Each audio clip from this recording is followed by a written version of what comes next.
All right, I'm going to focus in on the central chapters of Judges. On your notes, I have some references to things that I want to talk about with Gideon. But in addition to Gideon, I want to spend a little bit of time talking about Abimelech, because Abimelech is, as I said, the one judge who actually takes the title of king. And that whole episode throws an important light on what Judges is telling us about kingship. But the judgeship of Gideon begins in the aftermath. In the aftermath of Deborah and Barak, who deliver Israel along with the jail, and they were oppressed by Jabin, king of Canaan. Israelites did evil in the sight of the Lord again in the beginning of chapter 6, and the Lord delivers them into the hand of Midian.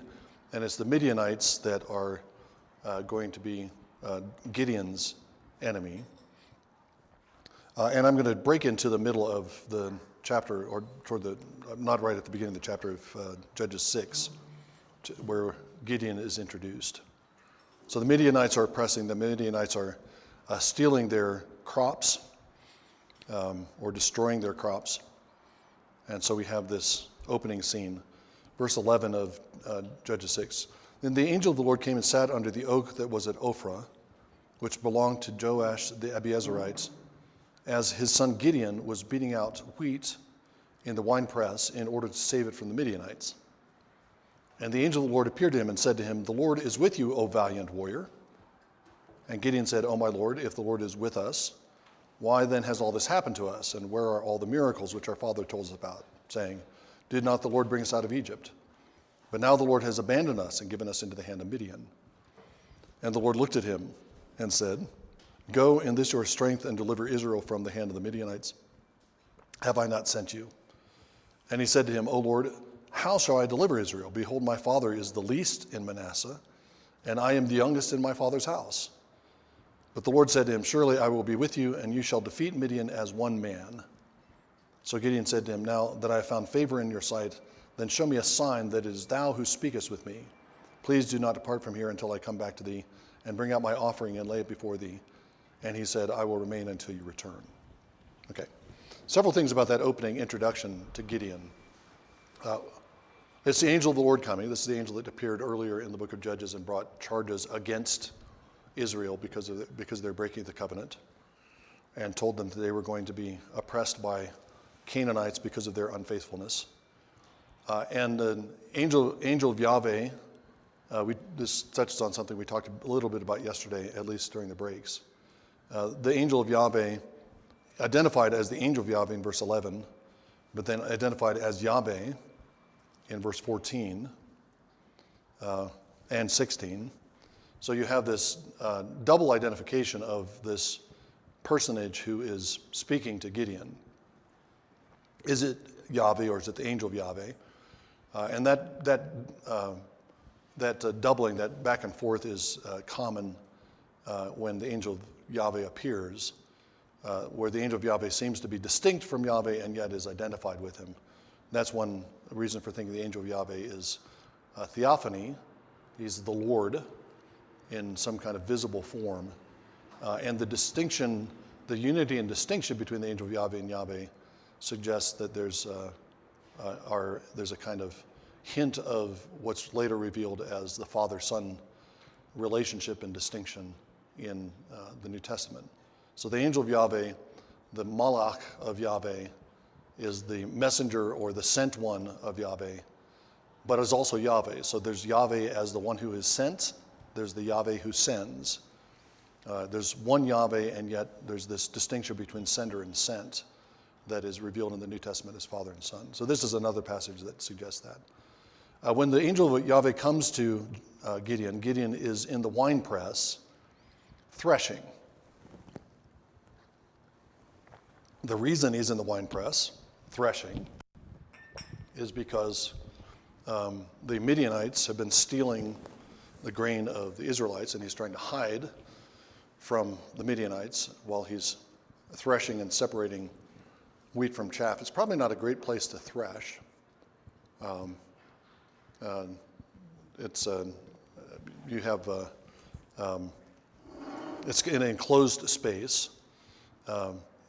You could maybe separate the wheat and the chaff by trampling it down in a wine press, but then you still need to winnow it, which means you need to get the chaff blown away, and you can't do that in a wine press because the wind doesn't blow through a wine press. If it's big enough for him to be in threshing, then it's probably not going to be, he's not going to be able to get the wind that he needs to bear the chaff away.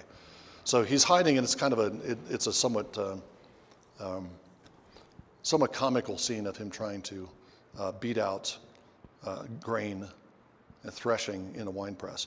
But there's also a positive side to that, because Gideon in his first introduction is associated with grain and also with wine, which in our New Covenant situation should, I think, put us in mind of the food of the church, which is bread and wine.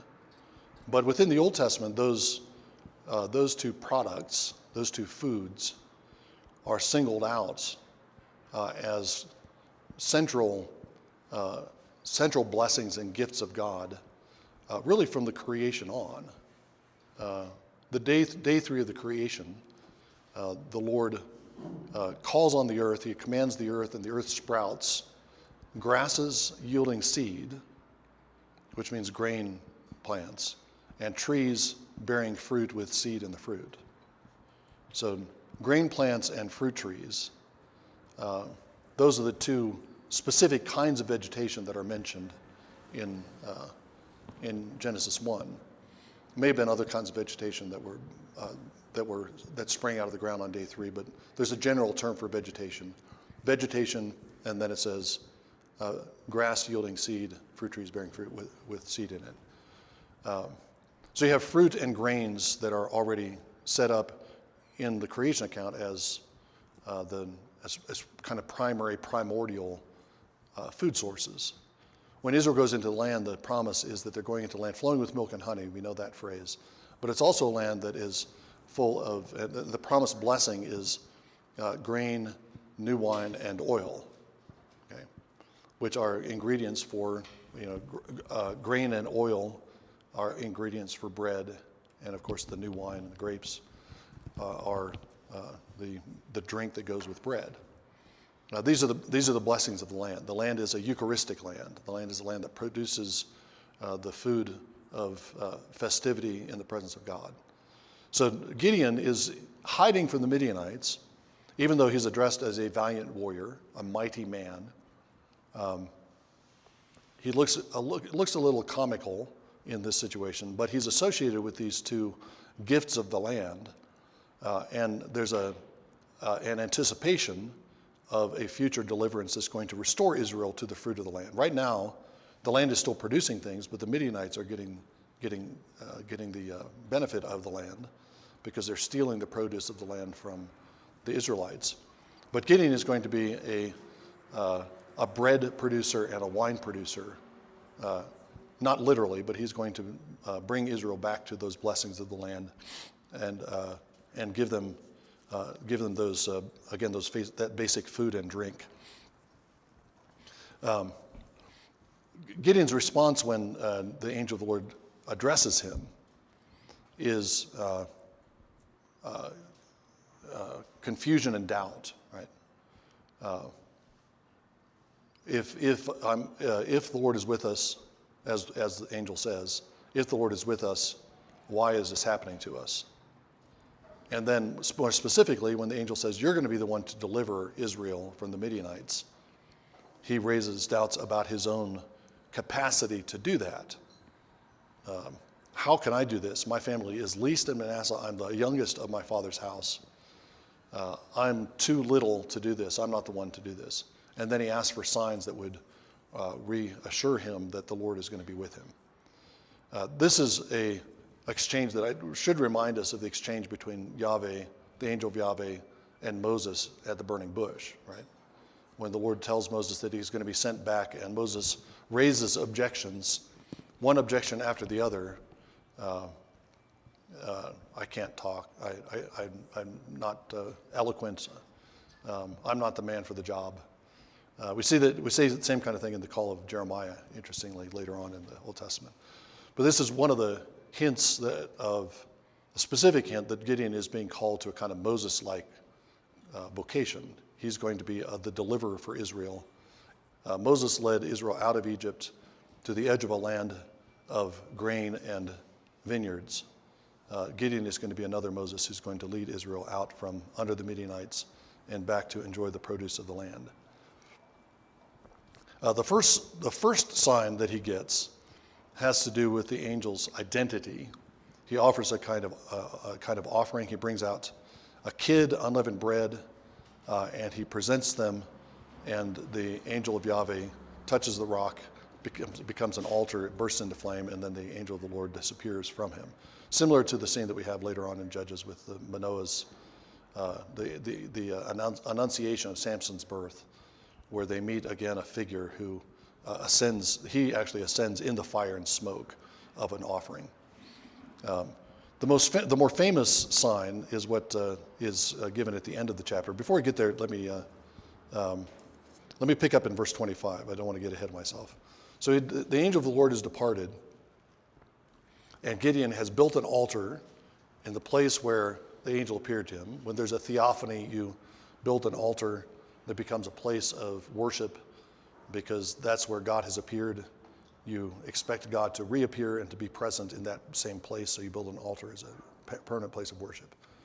And then Gideon begins his vocation by striking at the root cause of the Midianite oppression. Before he begins to fight the Midianites, he takes on Israel's idolatry. Okay, that's, as I said before the break, that is the root cause of all of Israel's political turmoil. That's why they're under the Midianites. And so at night he goes and takes down the altar of Baal. Let me read a little bit of that from verse 25 on. Now the same night it came about that the Lord said to him, "Take now your father's bull and the second bull, 7 years old, and pull down the altar of Baal which belongs to your father, and cut down the Asherah that is beside it, and build an altar to Yahweh your God on top of the stronghold in an orderly manner.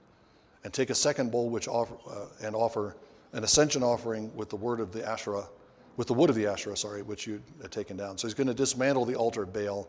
It's going to be turned into a site for the worship of God.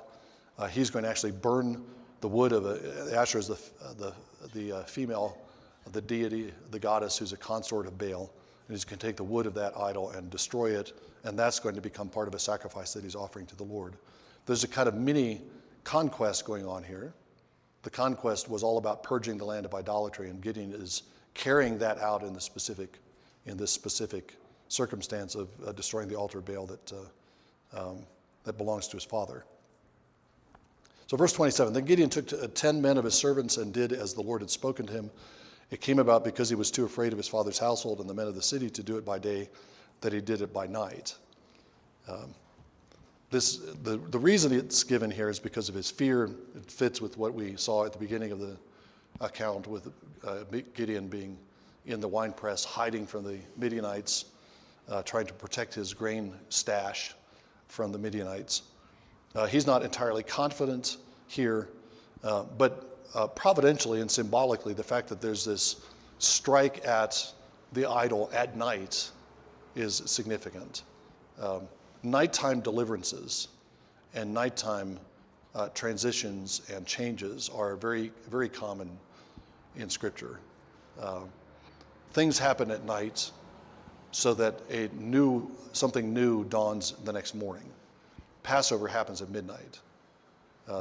The angel of death goes through Egypt and kills the firstborn at midnight. And that's the beginning of Israel's deliverance from Egypt.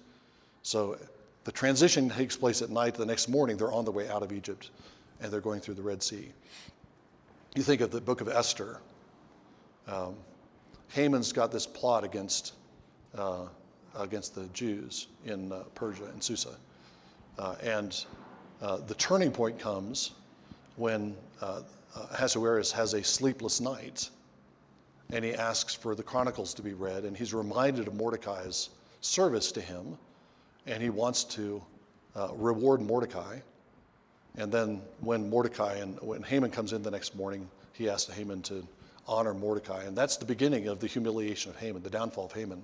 But it begins in the middle of the night with a sleepless, a king who's suffering from insomnia. The transition takes place at night. In the midst of the darkness, God is beginning to start a new day. Okay, that's the imagery that we have here. So even though Gideon is doing this out of fear, symbolically and in the providence of God, it also fits with this other thematic thing. So he does this at night, and then in the next morning, we have a new situation, a new day dawns, literally and also theologically. When the men of the city arose early in the morning, behold, the altar of Baal was torn down, and the Asherah which it was beside it was cut down, and the second bull was offered in the altar which had been built. And they said to one another, who did this thing? And when they searched around and inquired, they said, Gideon, the son of Joash, did this thing. Then the men of the city said to Joash, bring out your son that he may die, for he has torn down the altar of Baal, and indeed he has cut down the Asherah which was beside it. Strange kind of situation for an Israelite town to be in.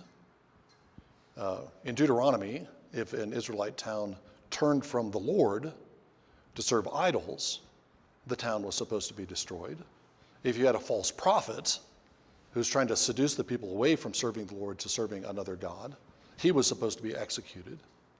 And they've inverted this. Now you've got an Israelite town that is using its civic authority, its public authority to establish and to defend idolatrous worship, the worship of Baal and Asherah. Okay. So again, reinforces the point I've made several times already. The problem is with Israel. The problem is Israel's idolatry. The problem, if Israel pleased the Lord, the Midianites would be at peace with them. The Midianites would be fearful of them. The Lord would make them fear the Israelites if the Israelites were faithful. But because they're not, because they're defending the idols, the Lord gives them over to the Midianites. Verse 31, Joash said to all who stood by him, will you contend for Baal, or will you deliver him? Whoever will plead for him, let him shall be put to death by morning. If he is a god, let him contend for himself, because someone has torn down his altar. Therefore that day he named him Jerubbaal, that is to say, let Baal contend against him, because he had torn down his altar. Okay, so Joash takes his son's side. That's a notable change for Joash, because the altar, or the Baal has been, the altar to Baal has been on his property. It belonged to Joash. But now once the idol has fallen, and Joash sees the powerlessness, the impotence of Baal, he can't contend for himself. He needs to have his worshipers contend for him. He takes Gideon's side and protects Gideon from this mob that wants to execute him. Okay, so it's only after Gideon has attacked the root of the problem, attacked the idol, that he is going to go out and fight against the Midianites. But before that, he asked for another sign, and that's right at the end of chapter 6. Gideon said to God, if thou wilt deliver Israel through me, as thou hast spoken, behold, I will put a fleece of wool on the threshing floor. If there is dew on the fleece only, and it is dry on all the ground, then I will know that thou didst deliver Israel through me, as thou hast spoken.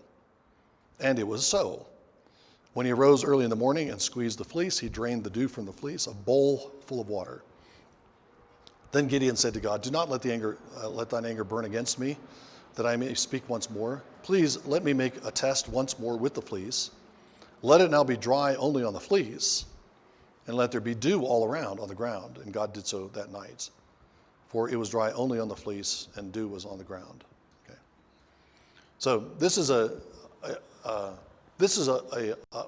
miraculous sign in the sense that it's not the natural way things would happen. You know, a fleece on the ground would get wet only if the ground around it was wet. For all the dew to be concentrated on the fleece and have dry ground around, that's a small, seems like a kind of a trivial miracle, but it is a miracle. And then the reversing it is again a miracle. Why wouldn't the fleece absorb the water the dew that's around it on the ground. So you can kind of see why Gideon would do this, but it seems like such a trivial kind of thing that it's by itself, it's hard to see that this would confirm anything to Gideon. And I think that we need to recognize that there's a symbolic overtone to the test. It's not just a matter of do something miraculous so that I know you'll be with me, but rather do something miraculous that is a sign of the vocation that you've given me and the victory that you're going to give me. And I think this double sign does serve that purpose if we can recognize the fleece as a representation of Gideon himself, and recognize also dew as a symbol of the blessing of God.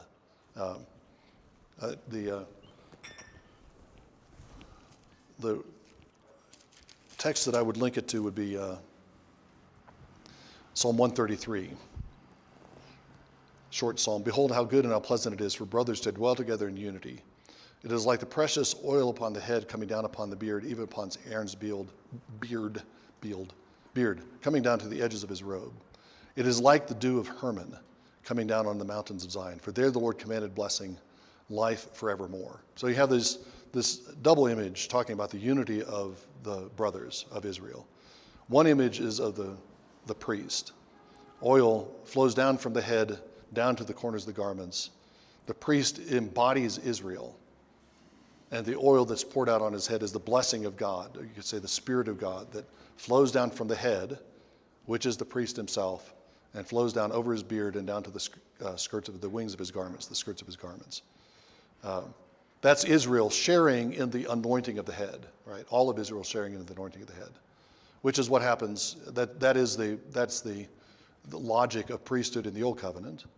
All of Israel is a priestly people because they share in the anointing that's placed on only one man, which is the high priest. And of course, it's the truth of priesthood in the New Covenant. We share in a priestly anointing because we're part of the body of the great high priest, Jesus. Okay, that's one image that's used. And then a parallel image is of a mountain. The man and the mountain are being paralleled. Okay. You've got a man whose oil is coming down upon his head and flowing out. You've got a mountain, which is also a vertical structure.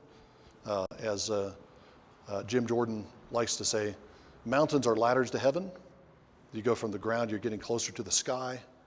Human beings are a kind of mobile mountain, stand on the ground, but we stretch up to the sky.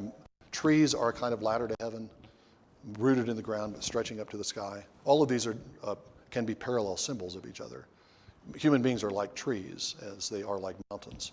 So the high priest is like a mountain, and the oil is being compared to the dew that comes down on the Mount Hermon and then flows down and blesses the entire land, because water runs downhill.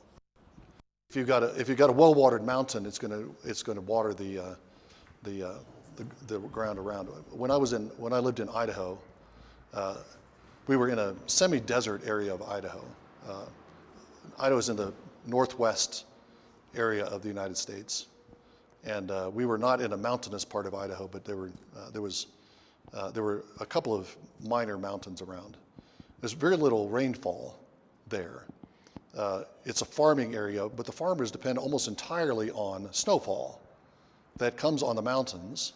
There's snowfall that comes at the foot of the mountains too, but there was often snow on top of the mountain that was close by our town when there wasn't snow on the ground in the city. But then that mountain, in the spring, that mountain snow would melt and it flowed down and it irrigate the farmland around. That's the image that we have in Psalm 133.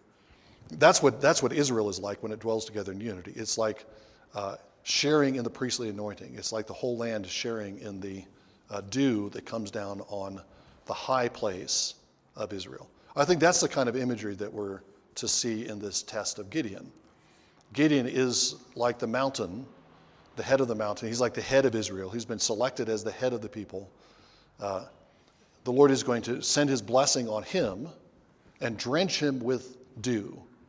So in the first test, it's Gideon himself, who, in spite of the fact that the ground is dry, the ground around the fleece is like a desert, but this one fleece in the midst of dry ground is drenched with the blessing of God.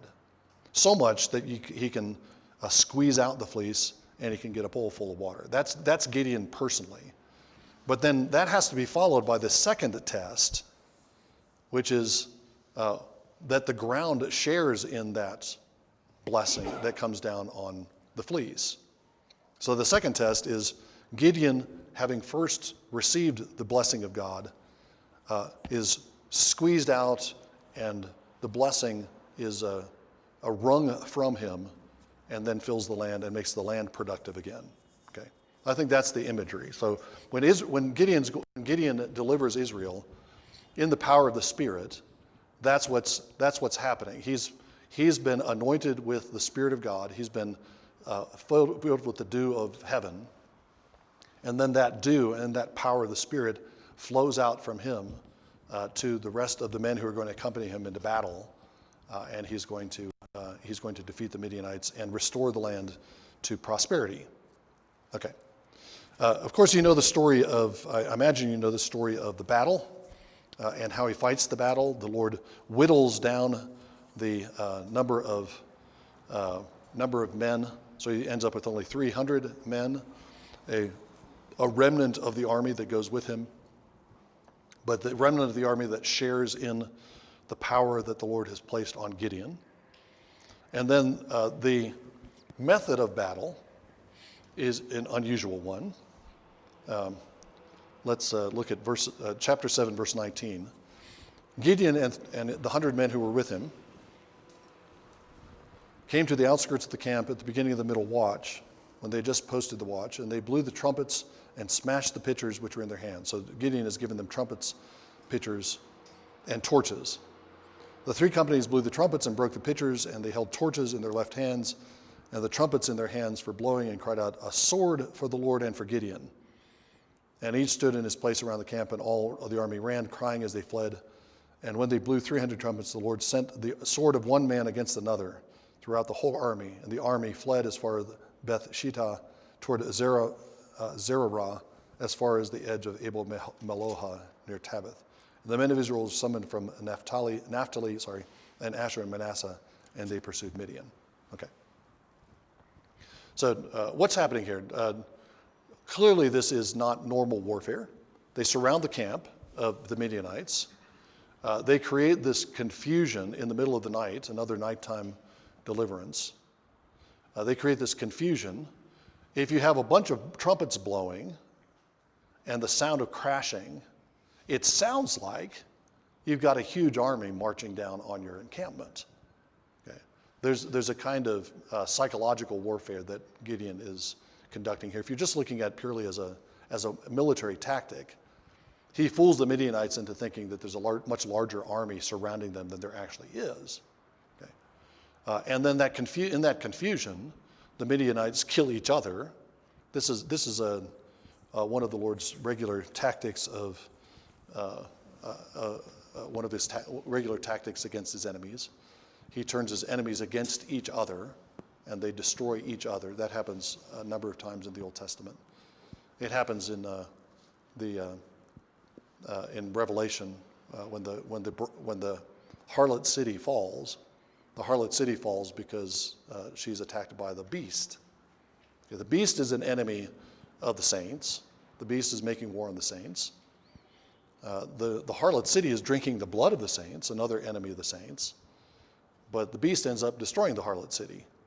Okay, so the Lord turns his enemies against each other. And that's in the confusion of all this sound and shouting and the 300 torches, it looks like there's a much larger army there. They kill each other. Okay. I think it also reminds us of, in certain respects, of the victory at Jericho, right? Where trumpets are blown, a shout goes up, and the walls collapse, and then the Israelites basically do the mopping up by entering the city where the walls have already come down. So Gideon is adopting a tactic that resembles the tactic that Joshua used at Jericho. And yesterday we talked about the liturgical overtones of that battle at Jericho. It's the priests who are leading It's the blowing of the trumpets that announce the liberation of the land and the liberation of the inhabitants of the land. It's a liturgical shout, and then the walls come down. And that's what Gideon is doing, something similar to that here, with a kind of shout of praise to the Lord, a sword for Yahweh and for Gideon, the blowing of the trumpets, and then light. I think the other thing that kind of more deeply that's going on here is connected with the phenomenon of what's called the glory cloud or the Shekinah glory in the Old Testament.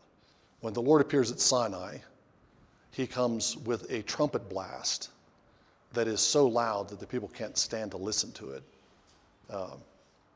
He comes in a cloud that flashes with fire. It's a storm cloud. He's the God of the storm. Okay?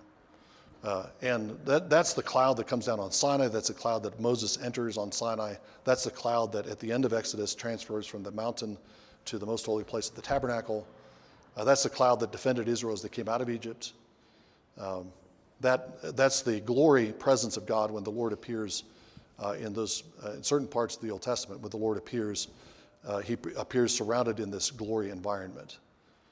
He's surrounded by the hosts, by his heavenly hosts.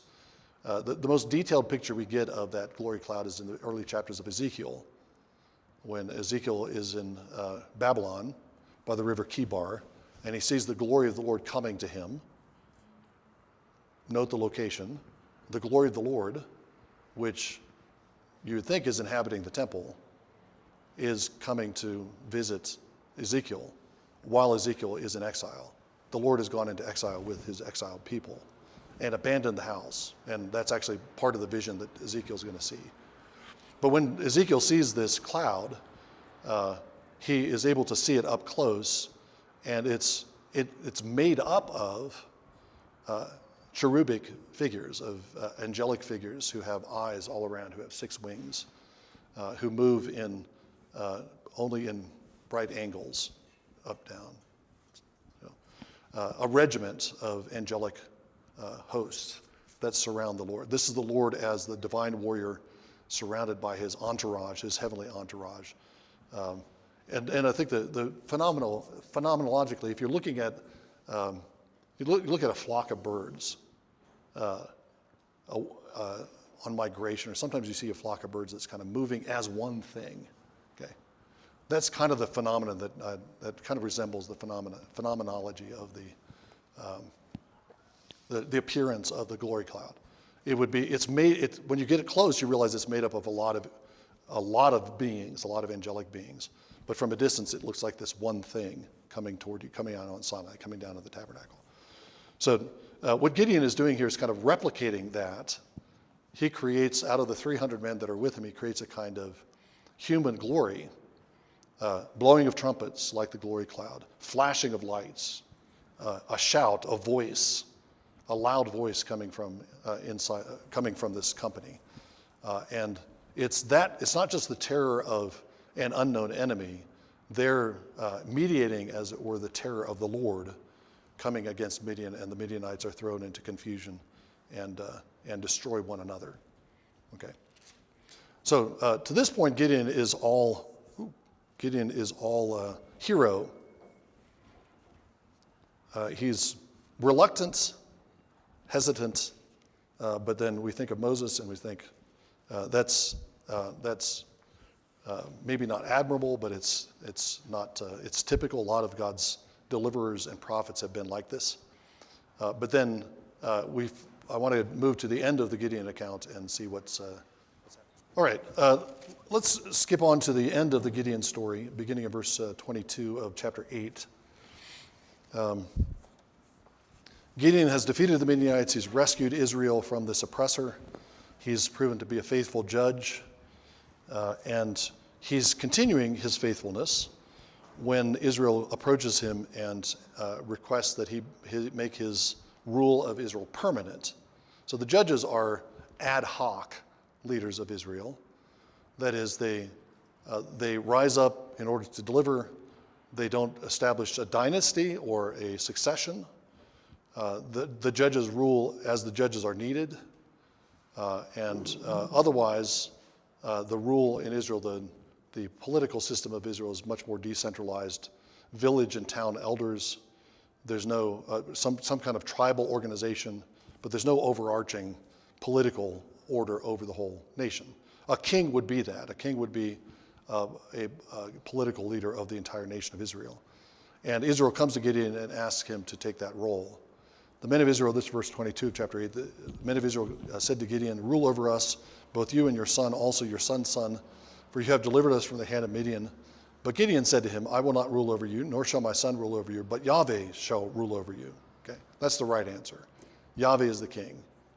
And that's really the issue in the whole story of Judges. Is Israel acknowledging Yahweh as king? That's the issue of worship and idolatry. If you worship an idol, then you're saying Yahweh is not our king. Baal is our king, or Molech is our king, or Dagon is our king, not Yahweh.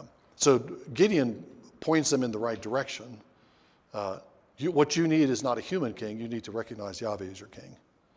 But then Gideon goes on, said to them, "I will request of you that each of you give me an earring from his spoil," for they had gold earrings because they were Ishmaelites. They said, "We will surely give them." So they spread out a garment, every one of them threw an earring in the spoil. And the weight of the gold earrings that he requested was 1,700 shekels of gold. That's a lot. Beside the crescent ornaments and pendants and the purple robes which were on the kings of the Midianites, besides the neckbands which were on their camels. And Gideon made it into an ephod and placed it in the city Ophrah, and all Israel played the harlot with it there, so that it became a snare to Gideon and his household. Okay. After Gideon has just said, "No, the Lord is going to be your king," what does this sound like? Gold earrings gathering up to make something from the gold earrings. So like a golden calf scene. After he's just said that the Lord is your king, he's acting like Aaron did at the foot of Sinai, and he makes an ephod. In the Torah, the ephod is an article of clothing that the priest would wear, and it had a breastplate attached to it. It would be a means of consulting the Lord, because the Urim and the Thummim were inside the breastpiece, and it was a way of consulting the Lord. It's not clear what this ephod is. Maybe this is an article of clothing that Gideon is making so that he can function in a kind of priestly capacity. Or maybe ephod is being used here as some kind of object of worship, a kind of an image. It's not clear what exactly is happening. If it's an ephod that's used for consultation, it's still an act of unfaithfulness for Israel to consult somebody other than Yahweh. Because there is Urim and Thummim. There's an ephod at the tabernacle. And the tabernacle is still around. It's set up in Shiloh and has been since the time of Joshua. They can go to the tabernacle and they can consult with the priest there. But now they're going to Gideon and his ephod and consulting there. So either way, whether it's an image of a god that they're worshiping or a means of consulting the Lord, either way, it's an act of idolatry and unfaithfulness to the Lord. So Gideon began his career destroying an idol. Now that he's just beaten the Midianites, he's kind of lurching toward idolatry himself. And then we have this last part in verse 27 and following. Jerubbaal, the son of Joash, that is Gideon, went and lived in his own house. Gideon had 70 sons who were his direct descendants, for he had many wives. You can't get 70 sons from one wife. Don't even try it. Okay. So he's already gathered a bunch of gold. Now he's got many wives with 70 sons. And his concubine, who was in Shechem, also bore him a son and named him Abimelech. He's going to be the main character in the next chapter. And Gideon, the son of Joash, died at a ripe old age and was buried in the tomb of his father Joash. Okay. So Gideon is kind of drifting into idolatry, and he's also drifting into a kind of Oriental kingship. Multiplying wives was normal practice for an ancient king, and not because ancient kings were particularly lustful, although they probably were. I mean, they had absolute power. Most ancient kings were considered to be semi-divine. If they claimed a woman, they couldn't really be resisted. But usually the reason, you had political reasons for multiplying wives too, because you're marrying the daughter of some other king and forming a marriage alliance. Gideon is probably forming alliances with tribal leaders and other leaders around Israel by taking their women into his house, and he's basically creating a harem, which has both a sexual and a political function, right? But this is something that's directly prohibited to Israelite kings. We'll look at this tomorrow when we begin talking about Samuel. The thing that Israelite kings are the things they cannot do. They cannot multiply gold and silver. They cannot multiply horses and chariots, and they cannot multiply wives. And here Gideon is multiplying wives and has many sons, and already showing, even though he's acknowledged Yahweh as king, he's becoming a kind of pagan king himself. There's probably other things than what I'm going to say, but I'd link that up with the eventual split between Ephraim, which is the name of the northern kingdom, and Judah in the south. The tensions between the northern and southern tribes are already evident at the time of the judges. During David's reign, that's one of the things that there's a couple of incidents that indicate continuing tensions between Judah and the other tribes in the time of Saul and then again in the time of David. That's one of the things that Absalom exploits when he tries to make his bid for kingship. He tries to exploit those divisions and present himself as a friend of the non-Judah tribes. So, I don't know if we'll take time to look at that, but if we don't, I can come back tomorrow and talk more about that. But you have these tensions that are already rumbling for a couple of centuries before they break out at the time of Solomon, after Solomon, and you have a split in the tribe. Yeah. That's a good point. That I'd have to qualify what I was saying. I do think that the intertribal tensions in Judges are linked up with the intertribal tensions that eventually produced the division of the kingdom after Solomon's reign. So, but these are the lines are not between Judah and Ephraim, but let me step back and put it in a broader context. One of the major kinds of conflicts in the Bible is a brother-brother conflict. Cain and Abel, Esau and Jacob, Joseph and his brothers, right? And Judah and Israel, northern and southern kingdoms, that's a brother-brother conflict. And so what we're having in Judges is the nearest kin are the ones that have conflict. And that might seem counterintuitive, but in some ways it's the opposite, because that is the rivals that we most resent are the rivals that are closest to us. We don't tend to think a lot about the fact that Jeff Bezos, the founder of Amazon, is a multi-billionaire. Occasionally I think about Jeff Bezos for various reasons. I don't feel envy really for Jeff Bezos. He's just completely out of my world. If my brother became a billionaire and surpassed me in that massive way, that's right in my face. So rivalries are in some ways more intense the closer people get, and I think that is a general human tendency, but it's something that the Bible seems to continuously highlight. The tensions are between brothers. You have tensions conflicts between strangers. That's another kind of conflict in Scripture. But the tensions between brothers are quite. Another example: the brothers in David's house. I mean, after his sin with Bathsheba, it's nothing but fraternal conflict until the end of the book of Samuel and into Kings, into the early part of Solomon's reign. It's brother against brother. So I'd put it into that that general theme of the Bible. Okay, I think that, in the immediate context, I think what we're looking at here is just Gideon continuing to prosecute the battle until the enemy is fully vanquished, and even to the point of driving them across the land. I'm not sure there's any kind of negative thing with the fact that they leave the land and cross over. There are territories that belong to Israel that are on the other side of the Jordan, and so Gideon is expelling the Midianites completely out of the land and chasing them all the way out of Israelite territory. That's just the surface reading, but there may be something more than that.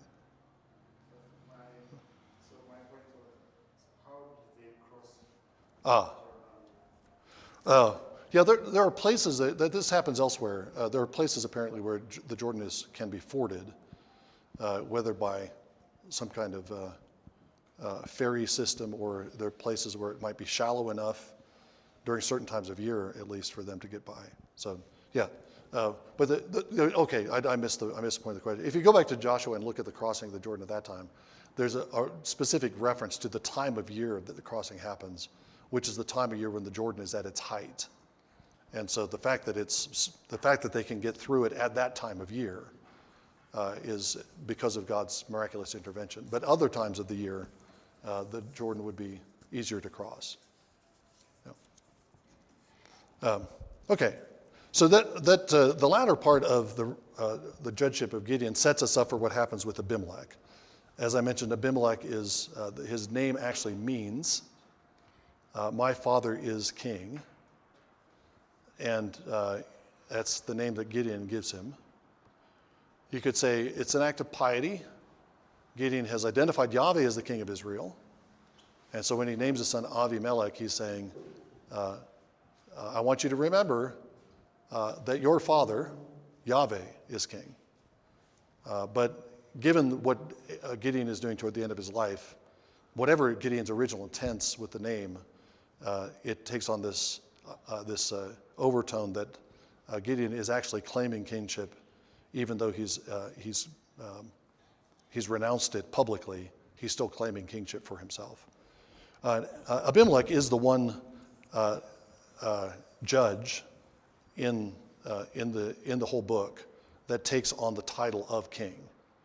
So we have hints of kingship in the reign of Gideon, but Abimelech is the one exemplar of kingship in the book of Judges. And he is not a good example of righteous kingship. Gideon, insofar as he's acting like a king, he's not a Torah-observing king. He's not doing kingship the way the Torah requires. And Abimelech is the same. Well, that again is important for thinking about the end of the book. What does it mean to say there is no king in Israel? Every man does right in his own eyes. Is the book of Judges ending by saying what we really need is a king? Or is it saying, as Gideon said, at least publicly, Yahweh is king, and Israel's problem is that they don't acknowledge Yahweh as king? We'll come back to that question. Let me read the first 15 verses of chapter 9, which gives us the beginning of the story of Abimelech. Abimelech, the son of Jerubbaal, went to Shechem to his mother's relatives. So he has a connection with, a maternal connection with Shechem. Spoke to them and the whole clan of the household of his mother's father, saying, Speak now in the hearing of all the leaders of Shechem. Which is better for you, that 70 men, all the sons of Jerubbaal, rule over you, or that one man rule over you? Remember, I am of your bone and of your flesh. Much more efficient to have one king than to have 70 people ruling over. He doesn't exactly say he wants to eliminate all of his brothers, but that's what he does, and that's the kind of the hint that he leaves.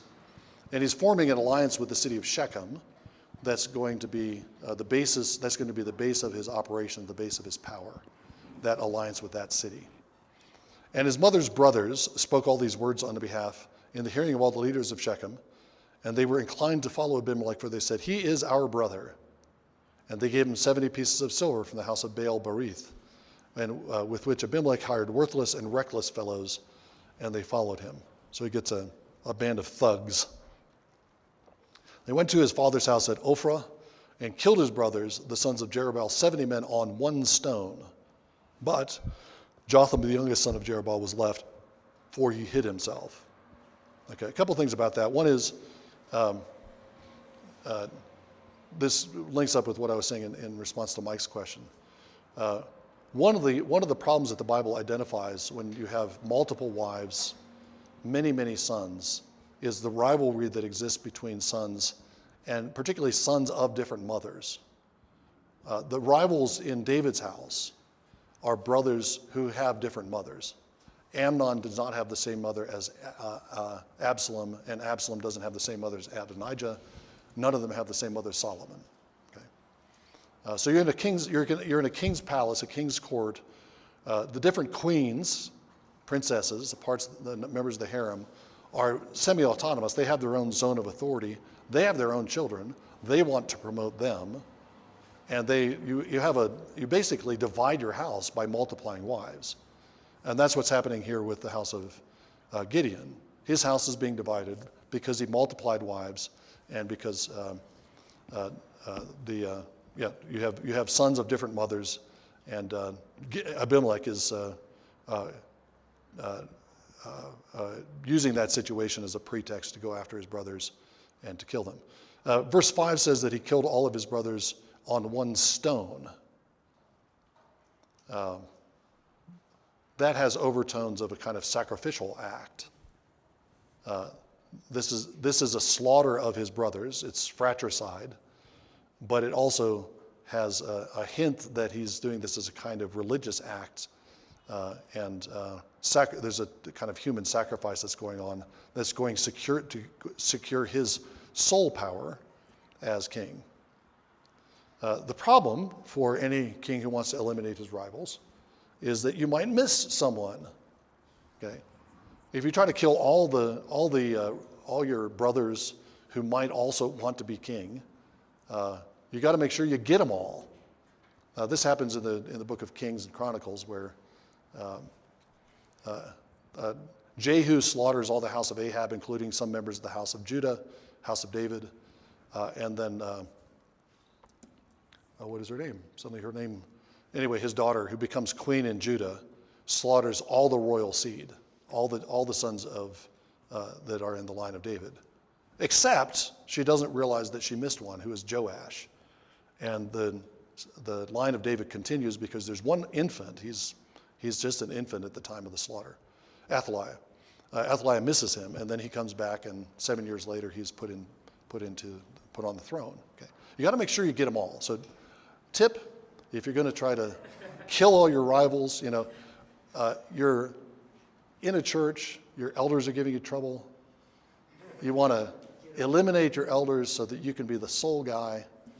Don't miss any of them. That's what the Bible's teaching us here. But he misses somebody. He misses Jotham.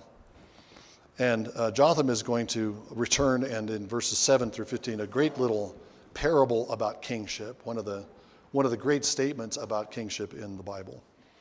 When they told Jotham, he went and stood on the top of Mount Gerizim and lifted his voice and called out. Thus he said to them, "Listen to me, O men of Shechem, that God may listen to you. Once the trees came forth to anoint a king over them, and they said to the olive tree, 'Reign over us.' But the olive tree said to them, 'Shall I leave my fatness with which God and men are honored and go to wave over the trees?' Then the tree said to the fig tree, 'You come, reign over us.' But the fig tree said to them, 'Shall I leave my sweetness and my good fruit to wave over the trees?' The tree said to the vine, 'You come, reign over us.'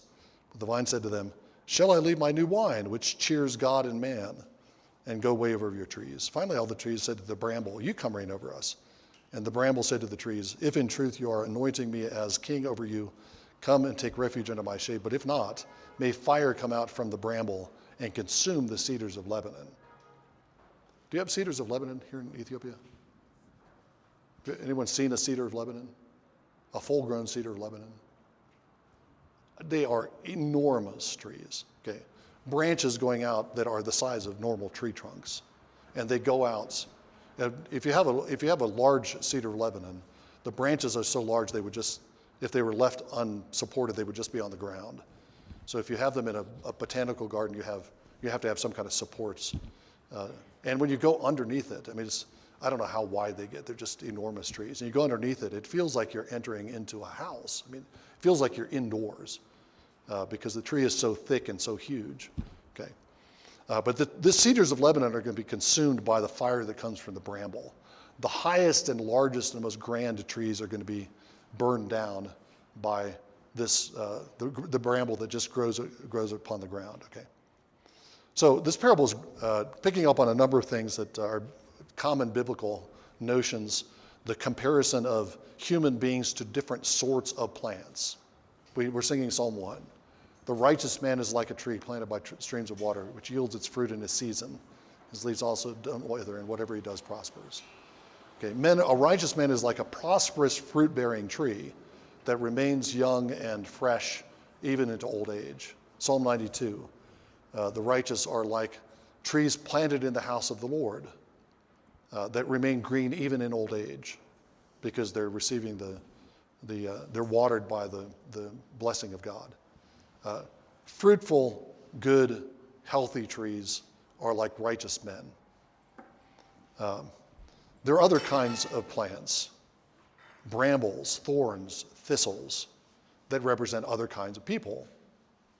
After the fall, the Lord says to Adam and Eve that the land will produce thorns and thistles. I think that's literal. The land is going to spring up with weeds and unproductive plants that make it difficult for the productive plants to grow. But the Lord is also saying that you're going to be cursed with a bramble-like, thistle-like, thorn-like people. And they're going to make it difficult for the righteous trees to grow and flourish. They're going to be parasites on the righteous trees. They're going to, in the southern United States, there is a plant called kudzu, Kudzu, which was imported into the United States, I think, from somewhere in Asia. And it was imported in order to be I think it's used for feed for hogs, for pigs. But somebody underestimated the power of kudzu, and kudzu took over the southern United States. It's a weed, a vine, and kudzu will grow up on a tree and just envelop a tree. It will envelop, you might have, if you have a hedge of berry bushes, the kudzu will come and just take over and swarm and smother the other things, okay? So you have people like that, okay? So which kind of person do you want to be your king? Of course, the trees in the parable want the productive trees to be king. The olive tree, the fig tree, the vine. You be our king because you're producing fruit. You're healthy. Problem is, the healthy trees are busy producing fruit and being healthy. And the only plant that has the spare time to be king is the bramble. Okay. Obviously, Jotham is talking about Israel. Israel is looking for a king. All of the good candidates refuse, don't want to be king. They want to produce grapes and wine, and they want to produce figs, and they want to produce olives and oil, wine that gladdens the heart of God and man. God is cheered by wine, apparently. They don't want to be king. The worst possible candidates are the ones that want to rule. Okay. Fortunately, that's not always the case, but there's a pretty grim picture of political life being presented in this little parable, not just for Israel, but I think more broadly, that it's often the people who are low, violent, dangerous, unproductive people who are most ambitious for power and have as I said, the spare time. They aren't producing anything else, and so they're ready to burn against the great and high trees, the cedars of Lebanon. Okay, that's a prophecy in the context of Judges 9. That's a prophecy of what's going to happen to Abimelech, because Abimelech, he's already initially allied with Shechem. Shechem is his base of power. But then in verse 23, we learn that the Lord sends an evil spirit between Abimelech and the men of Shechem. So there's the Lord turns the men of Shechem against Abimelech, just as in the previous chapter, couple of chapters, we had the Midianites fighting each other, turning the enemies against each other. They've been in an alliance, but now the Lord is turning them into enemies. And during the battle that breaks out between Abimelech and the men of Shechem, that climaxes with this scene at the end of chapter 9. When the leaders of the Tower of Shechem heard of it, so Abimelech fought against the city, captured the city, killed the people who were within it, and razed the city and sowed it with salt. Okay, he's carried out a kind of carnal warfare against his former allies who had become his enemies. When the leaders of the Tower of Shechem heard of it, they entered into the inner chamber of the temple of El-Berith.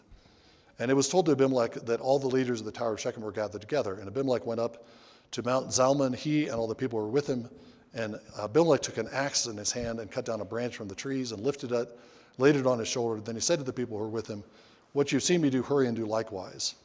People also cut down each man his branch and followed Abimelech and put them on the inner chamber and set the inner chamber on fire over those inside, so that all the men at the Tower of Shechem also died, about 1,000 men and women. Okay, that's the fire breaking out from the bramble against the cedars of Lebanon, which is what Jotham said would happen. If you make a bramble a king, then you can expect the high and productive trees to be destroyed. And then he's going to go against another city, Thebez. Abimelech went to Thebez, camped against it, captured it. But there was a strong tower in the center of the city, and all the men and women who were the leaders of the city fled there and shut themselves in. They went up to the roof of the tower. So Abimelech came to the tower and fought against it and approached the entrance of the tower to burn it with fire. He's going to burn another tower. But a certain woman threw an upper millstone on Abimelech's head, crushing his skull. And he asks his armor bearer to slay him, and he does. Okay. We're going to have another scene like this in Samuel, right at the end of 1 Samuel. A king, not who's been crushed by a millstone, but a king who's dying, who asks his armor bearer to kill him. That's Saul. So Saul, at the end of his life, has become a kind of another Abimelech. But I want to highlight the fact that Abimelech dies by what the medical community would call massive head trauma. Okay. A millstone dropped from a tower on top of your head, you're not going to survive that. His head is crushed. Not the only evil ruler in the book of Judges who had his head crushed, right? There's also Sisera, who had his head crushed by Jael. This is back in Judges chapter 4. And Deborah and Barak are fighting against the Canaanites. Jael entices Sisera into her tent, puts him to sleep, and then pounds a tent peg through his head, crushing his skull. Death by massive head trauma. David's going to do this. David's going to crush the head of Goliath and then remove the head of Goliath with his sword. This is a recurring scene, a recurring way of death in the Bible. God's enemies have their heads crushed. And it goes back fairly obviously to Genesis 3 with the promise that the seed of the woman will crush the head of the seed of the serpent. There'll be enmity between the seed of the woman and the seed of the serpent. You shall bruise him on the heel, but he shall crush your head. Or the same verb is used. Bruise him on the heel, bruise your head. The serpent's head is crushed. And these are all serpent-like kings whose heads are crushed. This is ultimately Jesus is the one who comes to, as the seed of the woman, to crush the serpent's head. But these are different images of that ultimate victory that we find scattered throughout the Old Testament. Okay, I don't think I'm going to get done with Judges as I had hoped. So I'm going to say just a few things about Samson and end for the morning, and then we'll finish off Judges finish out Judges at the beginning of the afternoon session. I don't know if I'll be able to get through it or not. Let me just get started and let's find out, shall we? We'll find out together. On your notes, I have an outline from David Dorsey's book, the one I've mentioned, Literary Structure of the Old Testament, an outline of the judgeship of Samson, which goes from chapter 13 to 16 in Judges. And mainly what I want to highlight here is the fact that Samson is a hero, not a buffoon, not an idiot, but a hero of what Hebrews calls faith.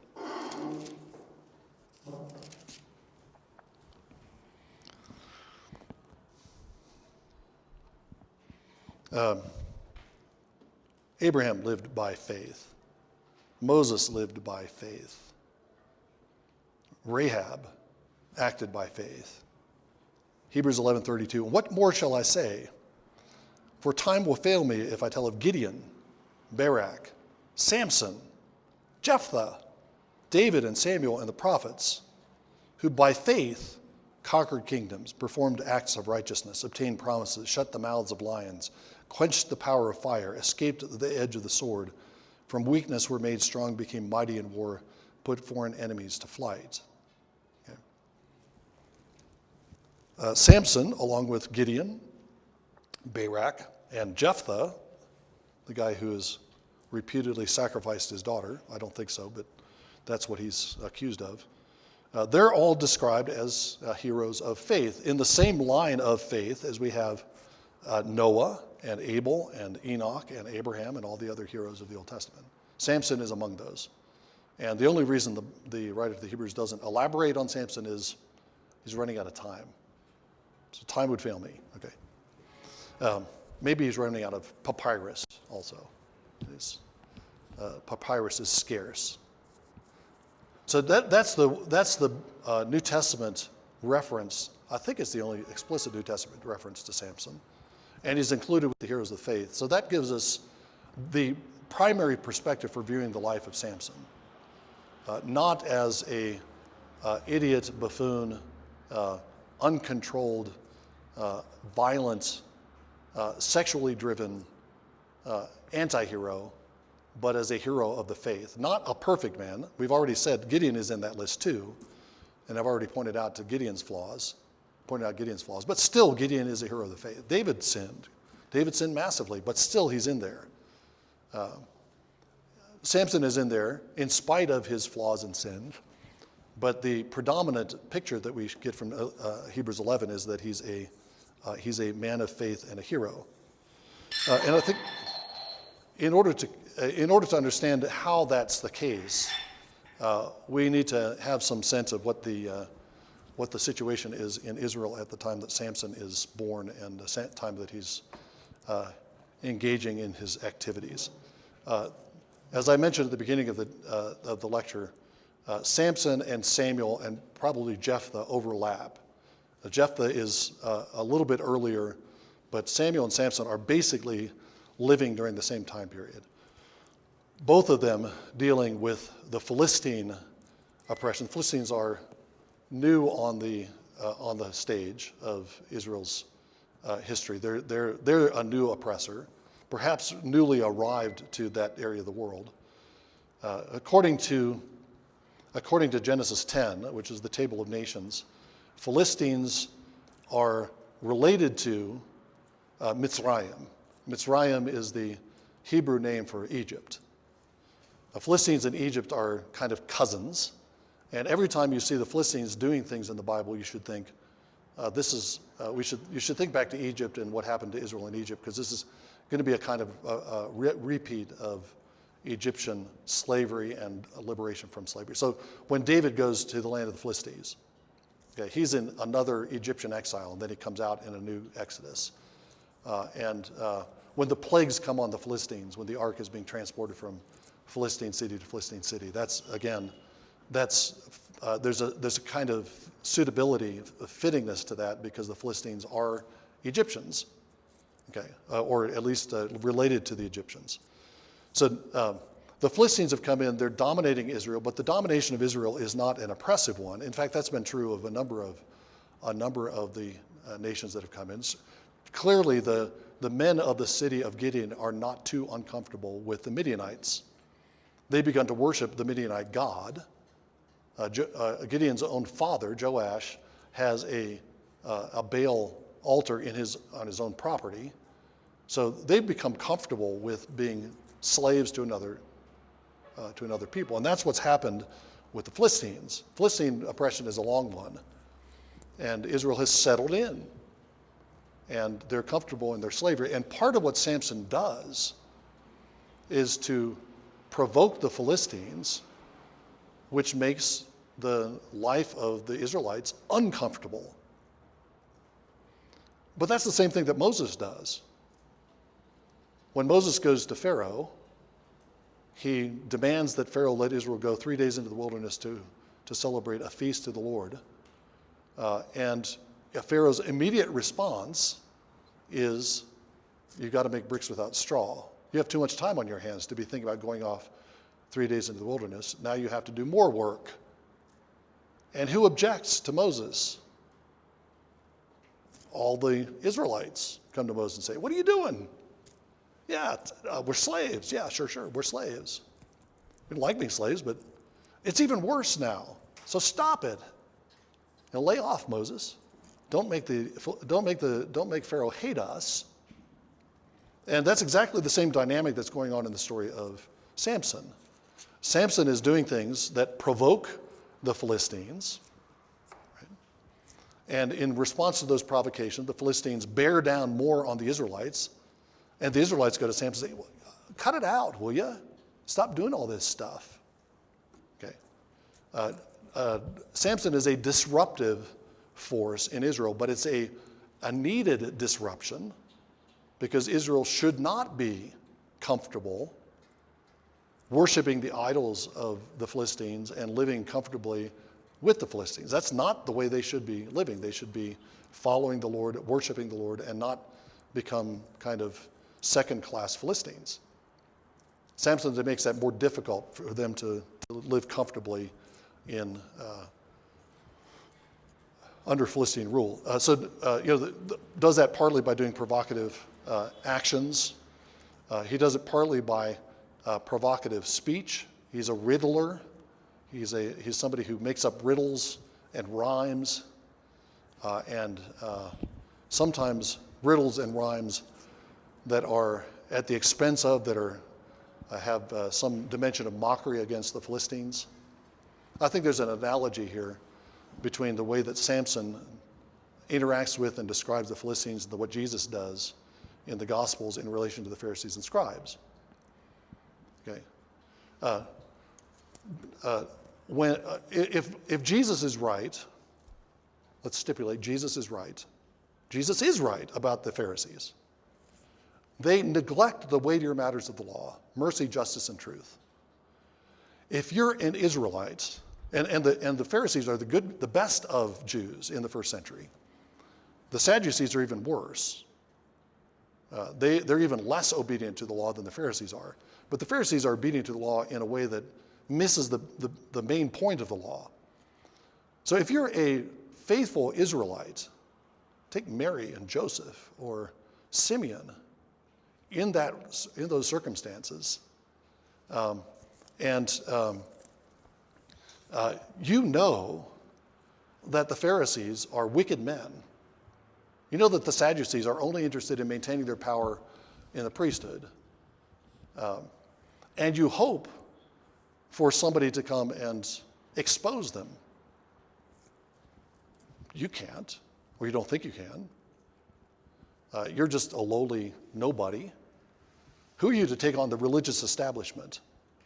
But then Jesus comes along. And Jesus says, you're hypocrites. And Jesus starts telling stories where the bad guys in the stories are the Pharisees, like the elder brother in the parable of the prodigal son. Jesus tells a parable about an elder brother who grumbles when his father receives a prodigal son with joy, at a feast where the Pharisees are grumbling about Jesus receiving prodigals into the Father's joy. He's telling a story about a complaining elder brother to people who are complaining. And suddenly the faithful around Jesus say, yeah, exactly what we've been thinking all this time. But Jesus says it out loud. He's willing to take all the opposition. He's willing to be the flashpoint and say out loud what all these faithful Israelites have been thinking. There are thousands of faithful Israelites, because as soon as Jesus dies and rises and the Spirit comes, they're converting. You got 3,000 people on Pentecost. They're Jews. Who do you think those people are? These are not people who were necessarily on the side of the priest who put Jesus to death. Jesus is the Messiah. So Jesus becomes a kind of folk hero because he's saying out loud what the faithful in Israel already were thinking, and he's doing provocative things, healing on the Sabbath. Whoa. Doing good things on the Sabbath. Can't do that. Okay. Jesus knows that he's provoking the Pharisees, and he does it deliberately. And I think I elaborate on that more than I intended to, but that's the same dynamic that's going on with Samson. Samson becomes a kind of folk hero for those who don't like the Philistines, who want to follow the Torah, who want to worship Yahweh, but are too weak or perhaps too cowardly to take action themselves. And then Samson galvanizes them, and he makes things uncomfortable for the people who are well established under the Philistine rule, but he becomes a folk hero for those people who are oppressed by the Philistines. Okay, and that's a good thing. There are times when that's exactly what the church needs, is a provoker in order to make things uncomfortable, because we can easily get too comfortable. So that's one dimension of Samson that I think that gives us a perspective on understanding his ministry. The other thing I want to say is, and maybe I'll end with this. I want to say two things. I'll say Samson is the most spiritual man in the Old Testament. That's in your notes. The most spirit-filled man in the Old Testament. Let that sink in.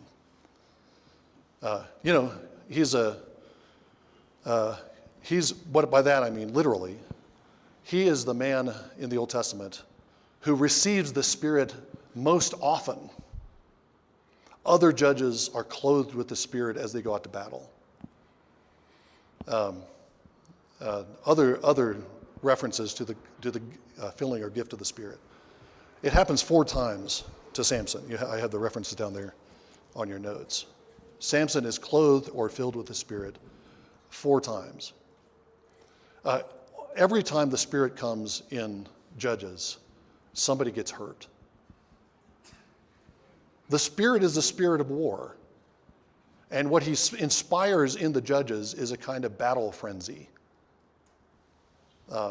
And Samson is the most spirit-inspired warrior in the book of Judges. That's the spirit that we received. It's not a different spirit. Okay? And if we aren't inspired for spiritual war, then we need to be filled with the Spirit again, because that's what the Spirit does. Okay? That's what it does for Samson. And even the filling of the Spirit occurs in unusual, unexpected places in the Samson narrative. Judges 13:25. The Spirit of Yahweh began to stir him in Mahanedan, between Zorah and Eshtaol. Chapter break. Tip for reading the Bible, don't believe the chapter breaks. They weren't part of the original text. Okay. So it looks like the Spirit of the Lord comes. If you're doing your daily reading, you might stop there because it's the end of a chapter. And the next day you come back, and Samson went down to Timnah and saw a woman in Timnah, one of the daughters of the Philistines. Oh, Samson's about to fall. Let's remove the chapter break. And you have the Spirit of Yahweh began to stir Samson And Samson went down to Timnah and saw a woman among the Philistines. And then the story of Samson offering marriage to this Philistine girl. Okay. It looks like the effect of the filling of the Spirit is for him to go and ally himself with this particular Philistine family. Now that's weird. We would have to explain that. But if you remove the chapter break, then the Spirit is driving him to do that. The Spirit is involved in that decision. Okay. So it could be a matter of the Spirit driving him into a situation where he's being tested and perhaps he's failing the test. Another way to read it, this is what James Jordan does in his commentary. He thinks that there's an actual offer of a saving alliance with at least this particular Philistine family. So we saw already in Joshua, and we'll see it very prominently in Ruth, Israel is not supposed to be impervious to Gentile inclusion. They're not supposed to have impermeable walls around them. Gentiles are supposed to be welcomed into Israel if they believe, right? Either as complete proselytes, they completely come into Israel, or as Gentiles who remain Gentiles but are associated with Israel and worship the God of Israel. So Jordan interprets it, and that would be my inclination to interpret this as Samson put it in modern terms as kind of an evangelistic offer on Samson's part. The last thing I wanted to say, if you will still listen to me after that, if you'll still trust me, is to point out the various ways in which Samson is a type of Christ. And I'll just, this is on your notes. I'll just rattle them off without much explanation. A miracle birth, right? A birth to a barren mother. One of many miracle births in the Bible. But pointing ahead to the great miracle birth of the virgin birth. I've already described how the ministry of Samson resembles the ministry of Jesus in its provocation and in the way that Samson comes to represent the opposition to the unfaithful leaders of Israel. Yet he's betrayed by his brothers. Samson is betrayed by Israelites, not just by Philistines. He's betrayed into the hands of the Philistines by Israelites. Samson does fall and sins, and he loses his eyes. But the last event in his life is his death, which is the greatest victory of his entire career. So a victory by death is another sign or pointer to the greater judge, the greater Samson, Jesus Christ. Okay. Yeah, I think that, who are you thinking of besides Abimelech, or besides Gideon, who takes on many wives among the judges? Oh, okay, into the king, right? Okay, into the time of the kings, correct? I think of that. I think about that differently. I think that you could say Jesus' entire purpose and in his work is to secure a bride for an ultimate marriage. So the church is his bride.